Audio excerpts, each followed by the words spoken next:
Hey everybody, welcome to High Ground News Media. This is Justin Dill. Tonight we're going to be interviewing once again Chris Apple, who's running for the Calhoun County Sheriff's Office. Chris, good to have you back, sir, and welcome to the show. Thanks for having me again, man. Yeah, no problem. So we had talked about a week or so ago. This is April 13th, 2026, and last time we talked about a variety of topics here on High Ground, covering certain job aspects of the Calhoun County Sheriff's Office. And tonight we've got a few new questions for Chris. So are you ready to go for these tonight, Chris? And I'll try to go easy on you on these tonight. So you ready to rock and roll with these? Let's do it. All right. All right. So question number one, we're going to talk about misconduct within the ranks. So how would you handle internal misconduct? A part B to that same question is what accountability systems would you put in place to ensure transparency and discipline?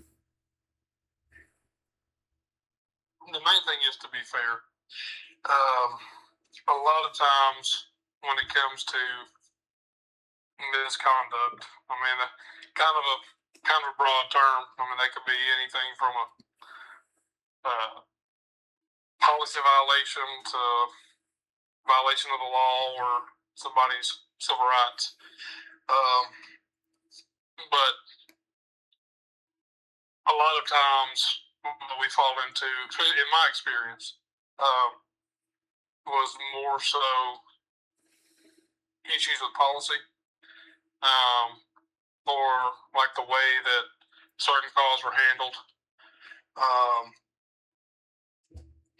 So just on that note, I haven't really known anybody to violate rights or break laws when dealing with the public. But it would be show some grace and mercy because none of us are perfect. We all make mistakes from time to time, and if it's somebody's first offense, instead of like what has happened to me a few times and happened to some other people, jumping the gun and just going all out with the discipline before ever talking to the person and trying to figure out why they did what they did, if there was a miscommunication, if the person didn't understand. Because that's also an option, or that's also a possibility that the way it got explained to them, they thought they understood, and they didn't. But nobody asked them, and now they're getting hit with a write-up or a suspension for something that they thought they were doing to the fullest capacity they were told to do. And that happens. It doesn't happen all the time, but it happens sometimes, few far and in between. But the easiest way to deal with that is within policy. There's policy that's black and white, and then some of them are gray. Some of them have been in there because they were put in there 20 years ago, and nobody cares enough to reevaluate them and either remove them or update them.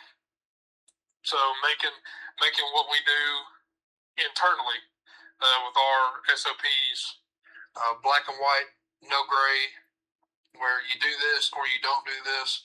It eliminates the guesswork and the possibility for someone to be, oh, well, so-and-so did this and they didn't get in trouble, but when I do it, I get in trouble.